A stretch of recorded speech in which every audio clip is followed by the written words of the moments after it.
yang ke-28 pasal 2 sampai pasal 3 ayat yang ke-10. Demikian bunyi firman Tuhan. Anak-anak Allah, maka sekarang anak-anakku, tinggallah di dalam Kristus, supaya apabila Ia menyatakan dirinya, kita beroleh keberanian percaya dan tidak usah malu terhadap Dia pada hari kedatangannya. Jikalau kamu tahu bahwa Ia adalah benar, kamu harus tahu juga bahwa setiap orang yang berbuat kebenaran lahir daripadanya. Lihatlah betapa besarnya kasih yang dikaruniakan Bapa kepada kita, sehingga kita disebut anak-anak Allah, dan memang kita adalah anak-anak Allah. Karena itu dunia tidak mengenal kita, sebab dunia tidak mengenal Dia.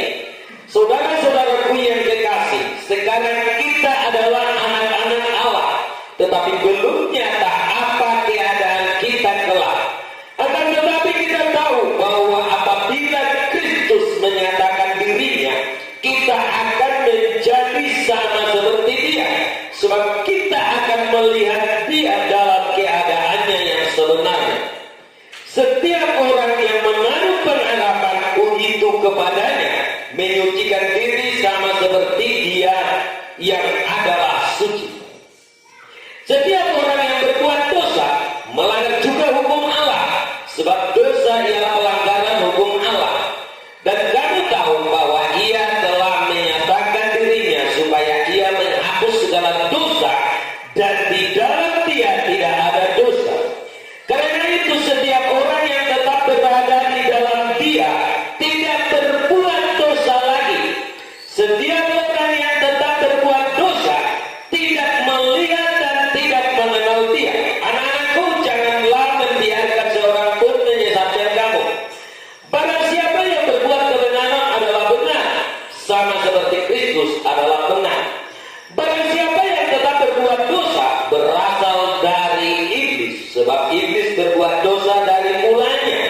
Untuk inilah Allah menyatakan dirinya, yaitu supaya Ia membinasakan perbuatan-perbuatan iblis ini.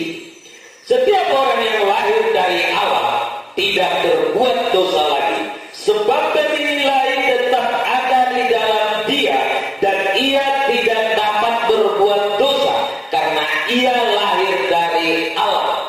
Inilah tandanya anak-anak Allah dan anak-anak iblis. Setiap orang yang tidak berbuat kebenaran tidak berasal dari Allah. Demikian juga barang siapa yang tidak mengasihi saudaranya. Amin.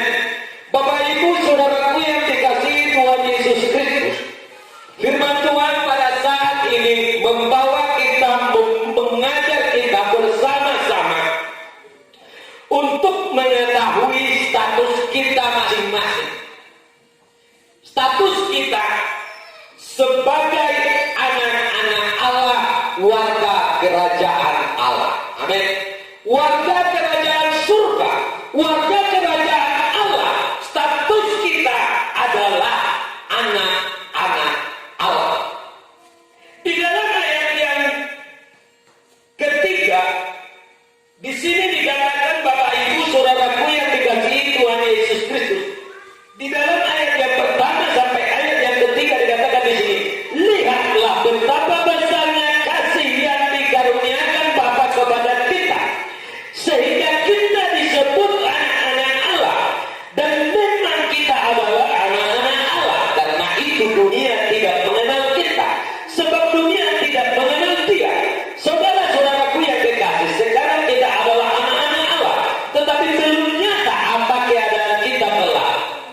Akan tetapi kita tahu bahwa apabila Kristus menyatakan dirinya, kita akan menjadi sama seperti Dia, sebab kita akan melihat Dia dalam keadaannya yang sebenarnya.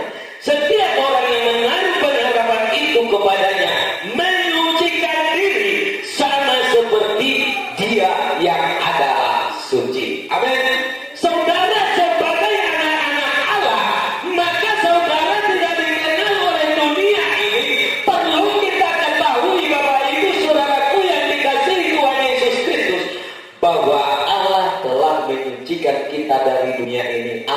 memilih kita dari dunia ini. Di dalam kitab Injil Yohanes dikatakan, Bapak Ibu Saudaraku yang dikasihi Tuhan, pasal yang ke-6 di sana dikatakan, aku memilih kamu dari dunia. Bukan kamu yang memanggil aku, tetapi akulah yang memanggil kamu, dan aku telah memilih kamu dari dunia ini. Kalau dunia tidak mengenal kamu, Bapak Ibu Saudaraku yang dikasihi Tuhan Yesus Kristus, kalau dunia tidak menerima kamu, kalau dunia tidak mengakui kamu sebagai anak-anak Allah, memang sudah terlebih dahulu Yesus tidak diterima oleh dunia ini. Saudara tahu Bapak Ibu Saudaraku yang dikasihi Tuhan Yesus Kristus, ketika Yesus dalam pelayanannya 3,5 tahun berada di dalam dunia ini, siapa yang menyalibkan dia? Umatnya sendiri, bangsanya sendiri, yaitu orang Yahudi. Banyak orang yang tidak percaya bahwa dia adalah Mesias. Padahal sebenarnya Yesus yang mereka tunggu-tunggu itu, Mesias yang mereka nanti-nantikan itu, sudah ada di hadapan mereka dan sudah melakukan mujizat, melakukan tanda heran, mengajar mereka kepada kebenaran. Tetapi karena dosa mereka ditegur, karena pelanggaran mereka ditegur, dan karena kesalahan mereka ditegur oleh Yesus, supaya mereka berbalik kepada kebenaran sebenarnya. Saudaraku yang dikasihi Tuhan, mereka menyalibkan Yesus. Siapa yang menyalibkan mereka? Adalah orang-orang yang mengerti hukum Taurat, orang-orang yang mengetahui kebenaran, yang belajar firman Tuhan, yaitu ahli Taurat dan orang-orang Farisi.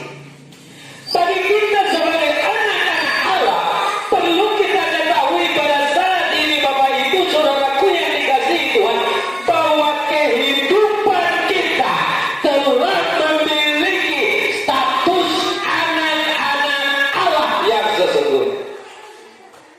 Saudaraku yang dikasihi Tuhan Yesus Kristus, sebelum kita menjadi anak-anak Allah, maka kita hidup di dalam cara hidup yang lama, di dalam dosa, di dalam pelanggaran, di dalam perbuatan-perbuatan yang tidak berkenan kepada Tuhan. Dan syarat supaya kita menjadi anak-anak Allah ialah yang pertama, percaya kepada Yesus Kristus sebagai Tuhan dan Juru Selamat. Amin. Percaya kepada Yesus Kristus sebagai Tuhan dan Juru Selamat, itulah syarat pertama kita menjadi anak Allah. Setelah kita percaya kepada Yesus Kristus sebagai Tuhan dan Juru Selamat, maka kita harus bertobat dari cara hidup yang tidak berkenan kepada Tuhan, meninggalkan cara hidup yang tidak berkenan kepada Tuhan, yaitu hidup di dalam hawa nafsu, hidup di dalam dosa, hidup di dalam perbudakan dosa. Kita harus tinggalkan itu dan kita harus bertobat. Dan yang ketiga, kita harus menerima baptisan sesuai dengan firman Allah. Amin. Baptisan itu Bapak Ibu Saudaraku yang dikasihi Tuhan Yesus Kristus adalah gambaran daripada kematian kita dan kebangkitan kita dari kematian terhadap dosa. Setelah kita bangkit dari kematian itu, kita tidak lagi tetap di dalam dosa, melainkan kita sudah memiliki posisi di dalam terang Allah, di dalam kehidupan Allah, anak-anak Allah, warga kerajaan surga. Baptisan itu adalah dikuburkan, dimasukkan di dalam air, diselamkan di dalam air, dan dikuburkan. Dan bangkit dari air itu, bangkit bersama-sama dengan Yesus. Di dalam kitab Roma dikatakan, Bapak Ibu Saudaraku yang dikasihi Tuhan, baptisan itu kita mengambil bagian dalam kematian Yesus Kristus, dikuburkan. Setelah dikuburkan, bangkit dari kematian itu, baru hidup di dalam kehidupan yang baru. Ketika Yesus telah bangkit dari kematian, Bapak Ibu Saudaraku yang dikasihi Tuhan, tidak lagi sama dia dengan kehidupan yang lama. Dia tidak lagi di dalam hidup manusia.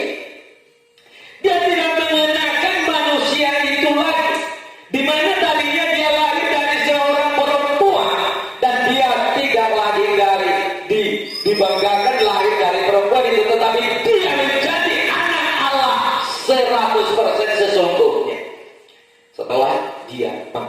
kematian.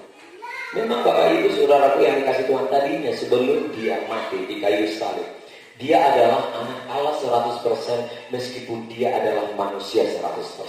Karena janji Tuhan. Dan bagi kita Bapak Ibu Saudaraku yang dikasihi Tuhan Yesus Kristus, perlu kita ketahui, dan setelah kita menjadi anak-anak Allah, setelah kita meninggalkan cara hidup yang lama itu, dan kita hidup di dalam kehidupan yang baru, maka kita harus mencerminkan kehidupan sebagai anak-anak Allah. Amin. Mencerminkan, menunjukkan. Saudaraku yang dikasihi Tuhan, tadinya sebelum kita menjadi anak-anak Allah, kebiasaan kita adalah tukang gosip. Tadinya sebelum kita menjadi anak-anak Allah, kebiasaan kita adalah diperbudak oleh dosa. Tadinya sebelum kita menjadi anak-anak Allah, kita hidup di dalam hawa nafsu dunia.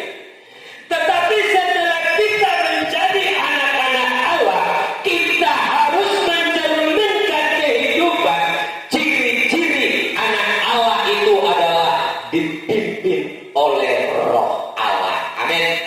Amin. Anak-anak Allah itu harus dipimpin oleh Roh Allah. Yang kedua, menjadi anak-anak Allah itu adalah menjadi penurut Allah seperti anak yang terkasih, hidup dan tidak beraib dan tiada bernoda di tengah-tengah dunia yang bengkok hatinya. Saudaraku yang dikasihi Tuhan Yesus Kristus, kehidupan anak-anak Allah, mereka tidak mencari hormat bagi dirinya sendiri, tetapi mereka melakukan segala sesuatu supaya Allah sendiri dipermuliakan, supaya Yesus Kristus dipermuliakan. Sehingga Bapak Ibu Saudaraku yang dikasihi Tuhan Yesus Kristus, kehidupan kita ini dapat bercahaya di dalam dunia, di tengah-tengah dunia yang gelap ini. Yesus mengatakan, kamu adalah garam dunia, kamu adalah terang dunia. Saudaraku yang dikasihi itu, hidup kita sebagai anak-anak Allah akan menerangi sekeliling kita. Saudaraku yang dikasihi Tuhan, sedikit sebelum Sodom dan Gomora dihanguskan, ternyata karena ada di sana seorang yang dikasihi Tuhan, yaitu Lot. Tetapi setelah Lot diambil dari Sodom dan Gomora itu, maka Sodom dan Gomora itu dihancurkan.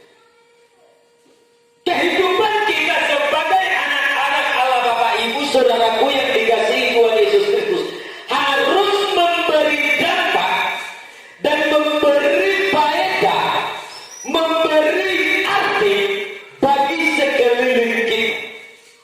Sebutan sebagai anak Allah Bapak Ibu Saudaraku yang dikasihi Tuhan Yesus Kristus berarti memberikan kita hak untuk menikmati berkat-berkat Allah yang telah disediakan bagi kita.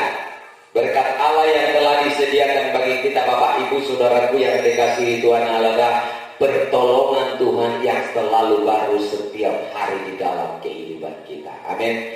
Pembelaan Tuhan bagi setiap masalah-masalah dan persoalan yang kita hadapi. Firman Tuhan mengatakan Bapak Ibu Saudaraku yang dikasihi Tuhan, tidak sedikit pun orang yang percaya itu ditinggalkan oleh Tuhan. Tetapi orang yang percaya kepada Tuhan itu, anak-anak Tuhan itu selalu dipelihara oleh Tuhan. Dan kita juga menjadi ahli waris kehidupan kekal dan menerima janji Allah, dimerdekakan dari perbudakan dosa tadi. Setelah kita menjadi anak-anak Allah, maka kita akan dimerdekakan, bebas dari perbudakan dosa yang tadinya kita terikat di dalam perbudakan kita. Saudaraku yang dikasihi Tuhan Yesus Kristus, bagi kita semua, karena kita sudah diselamatkan, sudah dimerdekakan, dan sudah dibebaskan dari dosa, dan kita telah diberikan hak menjadi anak Allah, kewajiban kita Bapak Ibu Saudaraku yang dikasihi Tuhan Yesus Kristus. Marilah kita tunduk kepada perintah Allah dan juga menurut dan menjadi pelaku firman Tuhan supaya Tuhan senantiasa dipermuliakan dalam hidup kita dan kita dapat mencerminkan, menunjukkan kehidupan kita sebagai anak